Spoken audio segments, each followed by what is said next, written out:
YouTube, how's it going? The Goat House is back with my updated NFL power rankings here in week 8 of the NFL. Updating these every single week. We also have plenty of predictions, score predictions, all kinds of action going on here at the Goat House. Some important things for the power rankings to remember is these are not predictions. They're week-by-week power rankings.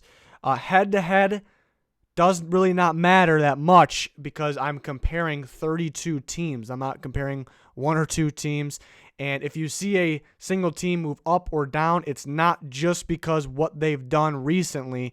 You know, it's a 32-piece moving puzzle. Other teams around them will affect some other team's movement. So, some people get confused, but there's a lot going on, a lot that factors in. So hopefully everyone understands. Before we get started, we have extra content on our Patreon. There's a link in the description, or you can just go to patreon.com/goathouse.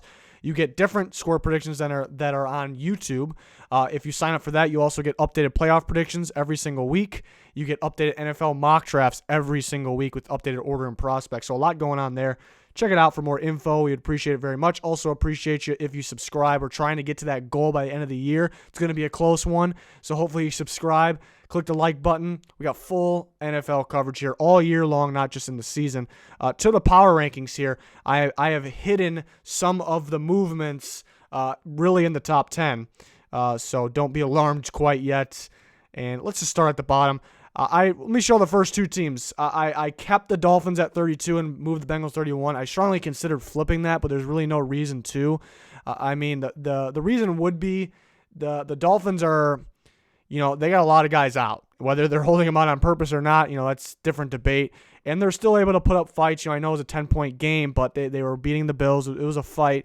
So you could credit them for that, but that's really not deserving of moving up my power rankings for that reason. That's not a legitimate reason to move up.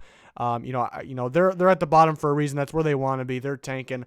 I know once they're in the game, they're trying to win the game, but they didn't put themselves in the right position. That's where they want to be. There's really no reason to move. Some of these teams, really just no reason to move. The Falcons are at 30, unfortunate injury for Matt Ryan, but the season was pretty much over anyways, mainly because their defense. We see they trade Mohamed Sanu, and they're going to try to trade more pieces there.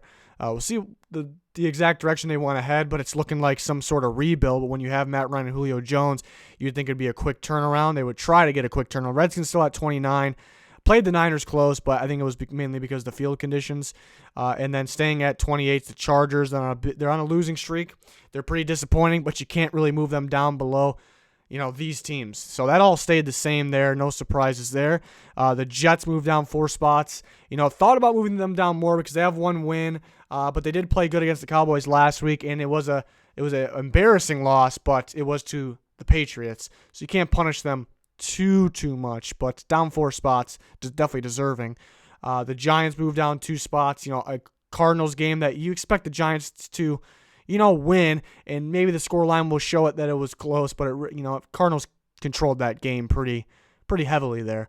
And then the Broncos moved down 8 spots. They started to get on a win streak, so they moved up a bunch. But now after a game like that, which people thought they would win, even if Mahomes was healthy throughout the game, and they still lose in an embarrassing way, they definitely need to move down 8 spots. But it's a team that's shown that they're capable of showing up some weeks, and they can beat some solid teams. They're a balanced team. They got some playmakers on both sides of the ball, so let's see what they try to do. There's rumors that they could trade a bunch of guys, but they still think they can win, and they've shown it, but it's really not looking good, long-term for this year. Moving up 2 spots for not even playing is the Buccaneers. They're better than the teams below them, and just those teams needed to move down, so that's kind of why they move up. It's really not, obviously it's not what they did. They didn't play a game, but they didn't lose. That's a good thing. But at this point, another thing to keep in mind is it's not 100% about record. Obviously, record plays a small part now that we're getting later in the season. Now that I know identities on team, I know who's better, who's worse in some sense, but how they're playing recently and what their resume and body of work is definitely does matter too. And the Browns will move up 2 spots for same reasons as the Bucs. Teams had to move below them, and they didn't lose because they had a bye week. 22, Steelers, another team. That's just going to sit put because other teams moving down. They didn't do anything. The Titans move up 6 spots for getting a win. It was a big, it was a big win for them to kind of keep their season alive. But it was pretty lucky win, you could argue, at the end there. But at the end of the day, they won. Some other teams lost. They move up 6 spots to number 21. Not sold on the Titans or anything with Tannehill, but that's where they need to go. Moving down 4 spots is a disappointing Eagles team. Really disappointing lately. You would think they can get something going on offense, more than 10 points. It's just, it seems like the players are it's kind of a letdown for the players. Not a lot of energy going on. We expect the defense. Well, I expect the defense to kind of put out those performances, but the offense has got to be better. But they move down 4 spots to number 20. I know some power rankings go off I think some people do power rank. I think mainly ESPN. I didn't really check theirs out recently, but they kind of predict the end of the year, so the Eagles may be higher. But, on a week-by-week basis, what's going on now, they need to be down here, in my opinion. I don't see anything. I don't think anything else makes too much sense. The Jags move up 1 spot. Yeah, they got the win. But, I don't know if they're deserving to move up ahead of some teams just ahead of them here. Somewhat of a close game against the Bengals. Bengals had an opportunity, but at the end of the day, they won. They move up a spot. Moving down 5 spots, a disappointing Chicago Bears team. Maybe the worst offense in football. There's still some part of me thinks they can figure it out on offense. The defense, Akeem Hicks being out, is tough, but the defense is still, even though it wasn't good in the Saints game, it can be a good defense still, and I still believe in it. But they got to move down. It's been a disappointing year so far. The fans know it. But they can definitely turn it around. They got a good stretch of games here that they definitely can turn it around. But they moved down 5 spots to number 18. Moving down 2 spots is the Raiders. Pretty bad loss to the Packers. Before that, they were streaking. They were playing well, so you can't really punish them too much for playing a good Packers team. But they do move down 2 spots. Let's see what they got this week in a big game against the Texans. At 16, it's the toughest team probably to rank. It's the Lions, because the record shows that they're worse than this. But like I said, as we're going on through the season, record's going to matter. It's going to matter, but not as much as it early in the season, because I have identities on teams. The Lions are still a good team despite the record. They belong, especially what's happened to them the last, I should say the Packers game and, the Vikings game. They put up a really good fight in a very good game with the Vikings, so you can't punish them too much here. But at the same time, it's not about just them. Where are the other teams? And there's not a lot of teams moving ahead of them. Like last week, people got mad at me for moving the Lions down 5 spots, and people's reasoning would be they moved down 5 spots for losing a game they got, to the refs, and that wasn't my thinking. It was the teams around them played very, very well, and they had to move up. Now the teams around them, there wasn't that many teams around them right below them that, had to move up ahead of them. You see the Raiders, you see the Bears, the Eagles need to drop. I don't think the Jags did enough. I don't think the Titans did enough to move ahead of them. For sure, the Steelers, Browns, and Bucks aren't going to move ahead of them. So you kind of see how it all factors in. It's not just about one team and what they do. People got to realize what everything's factoring in here. It's a 32-piece puzzle is the best way I can explain it. Moving up 6 spots, surprising team here is the Cardinals. They're on a winning streak, and they're playing good ball as a young team, new coach. That's a new offense. They're getting better each week. At the end of the day, do I think they're the 15th best team in football? No, but that's not what this video is. It's a week-by-week power ranking video. Right now, they're getting better. They're playing good ball. I don't care who they played and who they beat. They won. They beat those teams. And a lot of these teams moving down are really cold and they're really hot. So they move up 6 spots. It's an impressive team right now. Moving up 4 spots. Finally getting a win on the board after a bad stretch. The Rams. It was a good win in terms of momentum change and the amount of points they won by, and they dominated the game. But at the same time, it's not the best win in terms of who they beat and what happened in the game. Matt Ryan goes down, but they still would have won anyways, in my opinion. But they move up 4 spots still. They're definitely better than the teams they hopped over, but I need to see some consistency from this year's Rams. It's weird because you expect the consistency. Let's see if they can do it now. Moving up 6 spots, another team, same boat as the Rams. They had a disappointing stretch, but they go out there and they dominate a rival. I don't care how much the Eagles are struggling. The Cowboys were struggling too. It's a rival game. Anything can happen. It's prime time, and they dominate the game. And you got some other teams moving down below them, so that helps them move up some spots. You think the Cowboys, really 6 spots after finally winning 1 game. It's tough to see, but again, what factors in is the teams around them. You see quite a few teams that had to move down in terms of the Lions, Raiders, Bears, Eagles, who the Cowboys just beat up. So the Cowboys then move up to to inside the top 13 at number 13. At number 12, only moving down 2 spots. Disappointing loss, but you can't move down the Texans a whole bunch. It's not just about this past week. It's kind of the body of work kind of factors in too, and they've been better than the Cowboys and the Rams. It's going to be obvious that they're ahead of the Cardinals and the Lions because their record at the end of the day, even though it doesn't mean a whole bunch, they're going to be ahead of those teams. The debate is where do you put them with the Cowboys and the Rams? The Texans, just plain and simple, have been more impressive over the last few weeks. Even the most recent one was a loss, and those teams won. So they're at number 12. That was kind of a tough decision for me, but the way I really break it down, kind of the way I just explained it. I break that down in my head, and there was really no reason for me to move the Cowboys and the Rams ahead of the Texans there. But an unfortunate loss to the Colts. That's a game you really want to win. It was in Indy, but I thought Indy controlled the game for the most part. Moving up 1 spot is the Chiefs, and this is where I'll get those people that say, well, the Texans just beat the Chiefs head-to-head. Very true, but I'm not comparing. When I make these power rankings, I'm not comparing just the Chiefs and the Texans. I'm comparing all the teams, what just happened. Again, these aren't predictions. With the Chiefs having Mahomes out, I'm predicting them to fall down in my future power rankings, but that's future power rankings. Right now, they just won. It was a dominating performance. The defense actually looks like it's coming alive. They got the pass rush is coming alive, and it had, credit to Spagnuolo because they're getting unique with their blitzes. So right now, they got to move up 1 spot. They don't get to move up a whole bunch because the team's ahead of them. But they're at number 11. Now we're getting on the top 10 where I've hidden, the movement. Number 10, moving down quite a bit here, is the Seattle Seahawks. It's a tough loss against the Ravens. The score won't show that it was a little closer, but at the same time, the Ravens kind of controlled that game. And it's the top 10 teams right now are separating themselves from the rest of the teams, I think. The Chiefs, when it's all said and done, if they have Mahomes, he stays healthy, they're a top-tier team. But right now, how the top 10 teams are playing, they separate themselves from the rest. I think the Texans can get in there if they stay consistent. That's kind of the question for me. But the top 10 teams have separated themselves from me. There's a gap the way they are playing right now. Seahawks at 10, and because that gap is so close, because of that top 10 teams within that gap, I should say, are so close, a loss like that will drop you down 6 spots. It will. The Seahawks, I picked them to go to the NFC Championship game. Will that be my pick right now at this moment? I don't like changing a whole bunch, so I still believe they can do that. But right at this moment, they got to move down 6 spots.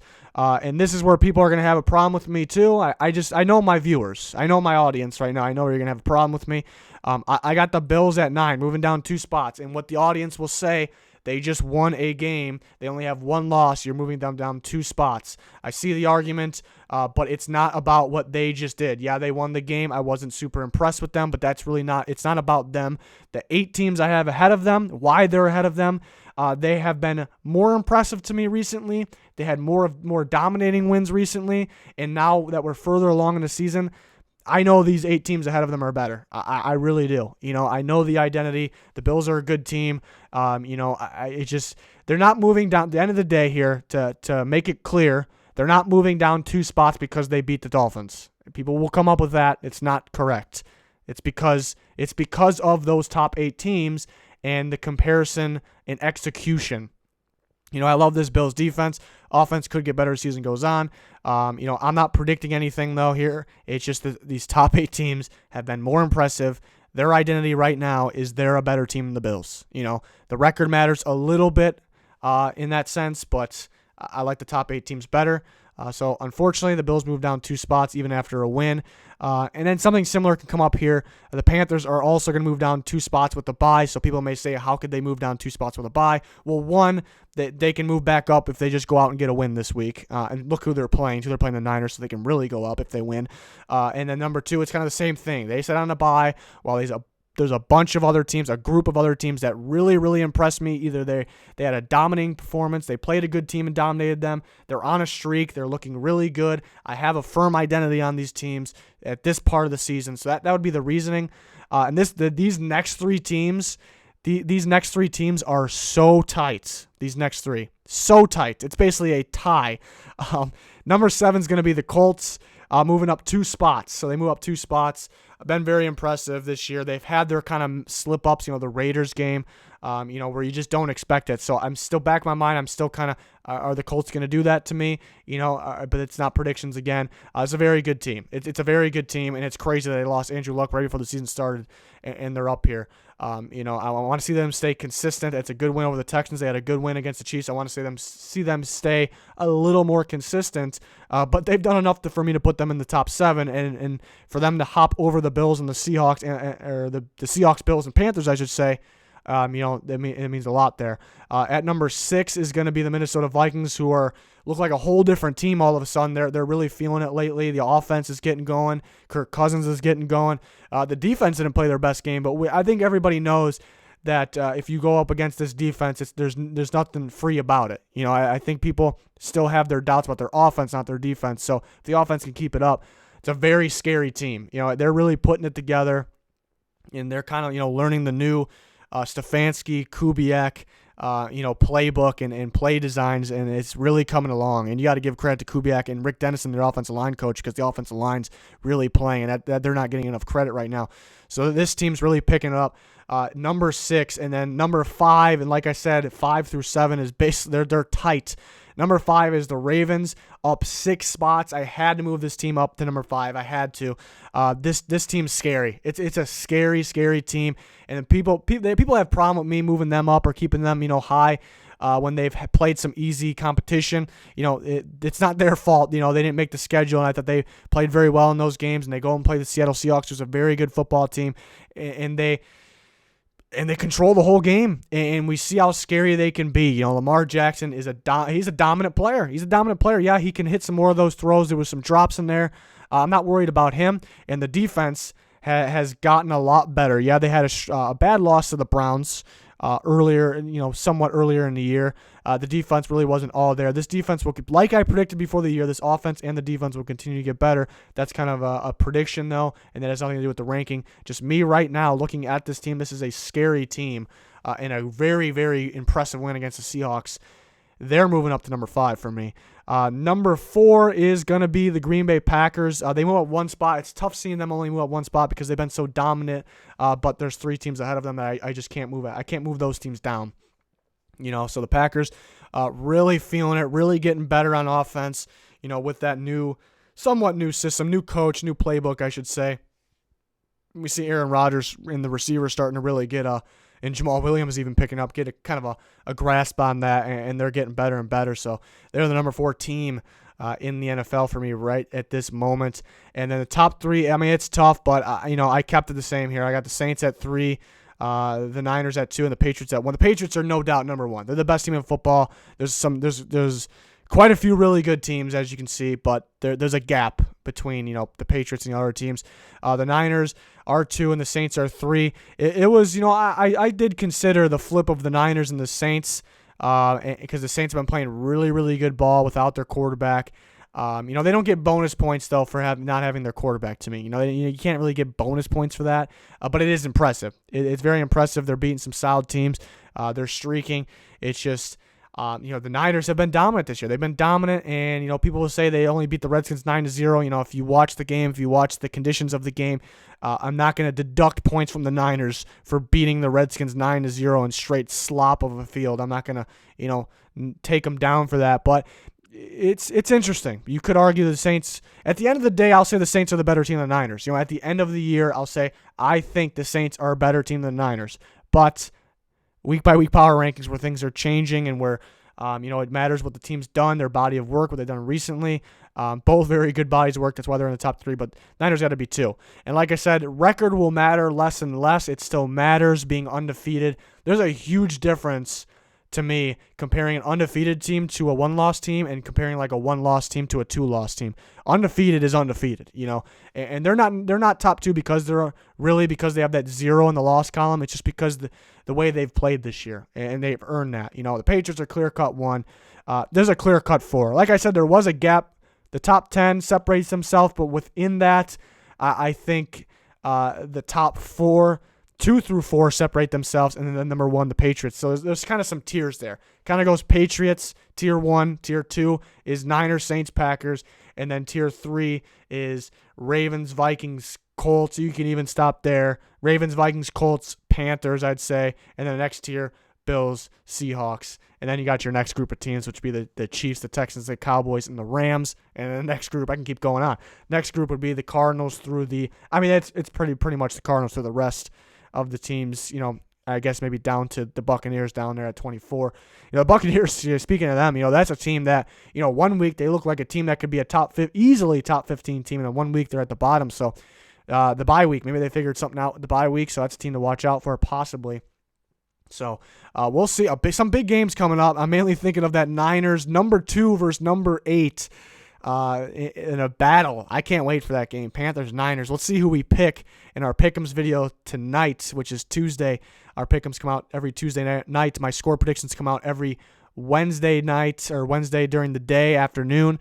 And then junior score predictions come out late Wednesday on the Patreon, and a lot else going on that Patreon as well.